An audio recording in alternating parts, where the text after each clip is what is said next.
Sa March 5, nakatakdang magsagawa ng demonstration ang Commission on Elections sa Kongreso ng Automated Election System ng MIRU para sa 2025 elections. Sa panayam ng Superradyo DCWB, sinabi ni COMELEC Chairman George Garcia na hiniling nila sa kumpanya ang demo para mawala ang agam-agam tungkol sa eleksyon. Isasagawa raw ang demo bago ang manufacturing ng vote counting machines. Noong Huwebes, nang ideklara ng COMELEC na nagwagi ang MIRU sa bidding na may 17.99 billion pesos na kontrata para sa mga BCM sa 2025 elections.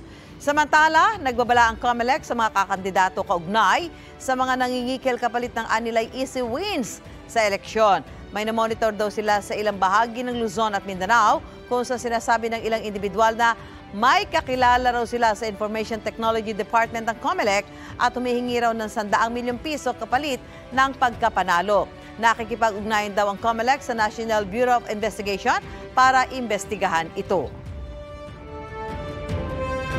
Mga kapuso, para una ka sa mga balita, mag-subscribe sa GMA Integrated News sa YouTube. Sa mga kapuso abroad, subaybayan niyo po kami sa GMA Pinoy TV at sa www.gmanews.tv.